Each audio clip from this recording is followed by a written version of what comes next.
Kehadiran ruas jalan tol Trans Sumatera tidak hanya mempengaruhi efisiensi dan efektivitas berkendara dalam menempuh perjalanan sepanjang ratusan kilometer, ataupun menghubungkan satu kota dengan kota lainnya atau provinsi satu dengan provinsi lainnya, tetapi juga mendorong pertumbuhan aktivitas ekonomi kawasan yang dilintasi. Membelah Pulau Sumatera dengan membangun jalan tol Trans Sumatera merupakan suatu terobosan yang dilakukan untuk mengembangkan potensi-potensi yang ada di setiap daerah di Pulau Andalas tersebut. Adapun Menteri Pekerjaan Umum dan Perumahan Rakyat menuturkan bahwasanya kehadiran jalan tol tersebut akan menurunkan biaya logistik serta memangkas waktu tempuh distribusi barang dan jasa antar daerah. Selain itu mendorong pertumbuhan pusat ekonomi baru, khususnya kawasan yang berada di sekitar on-off rem jalan tol. Pihaknya pun terus mempercepat pembangunan infrastruktur yang menghubungkan sentra-sentra produksi daerah-daerah yang memiliki potensi besar untuk dikembangkan, serta membuka peluang usaha baru, membuka lapangan kerja, dan mengakselerasi nilai tambah bagi perekonomian rakyat. Selain itu, PT Hutama Karya juga terus berkomitmen dalam membangun konektivitas di Pulau Sumatera.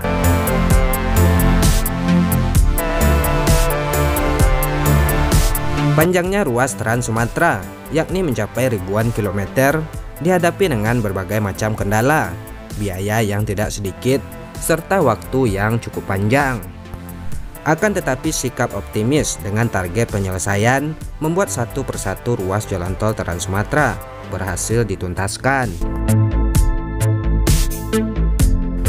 Dikutip dari data terbaru yang dirilis oleh Badan Pengatur Jalan Tol atau BPJT Kementerian Pekerjaan Umum dan Perumahan Rakyat, menyebutkan di Pulau Sumatera telah operasional sepanjang 692 km jalan tol.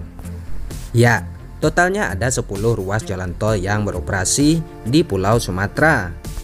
Sebagai informasi, ke 10 ruas jalan tol yang telah beroperasi tersebut, diantaranya adalah ruas Bakahuni Terbanggi Besar sepanjang 140 km, kemudian Terbanggi Besar Kayu Agung sepanjang 189 km, lalu Kayu Agung Palembang Betung sepanjang 38 km, Tol Belawan Medan Tanjung Morawa atau Tol Belmera sepanjang 43 km, kemudian Tol Medan Binjai sepanjang 18 km, Tol Medan Kuala Namu Tebing Tinggi sepanjang 62 km, lalu Tol Palembang Indralaya sepanjang 22 km.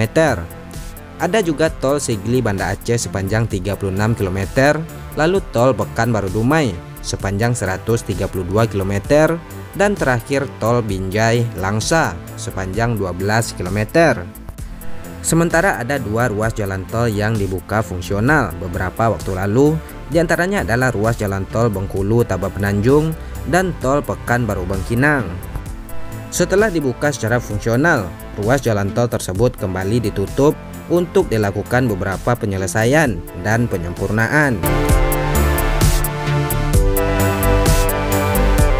Adapun pembangunan jalan tol yang dilakukan di beberapa provinsi tersebut, diantaranya yaitu Provinsi Sumatera Selatan, Provinsi Bengkulu, Provinsi Sumatera Barat, Provinsi Riau, Provinsi Sumatera Utara, dan Provinsi Aceh. Sementara di Provinsi Jambi, hingga saat ini diketahui masih belum ada pembangunan dan masih dalam proses persiapan dan pembebasan lahan. Saat ini geliat pembangunan ruas jalan tol Trans Sumatera terus dilakukan. Hampir di setiap provinsi di Pulau Sumatera, pembangunan ruas jalan tol terus berlanjut.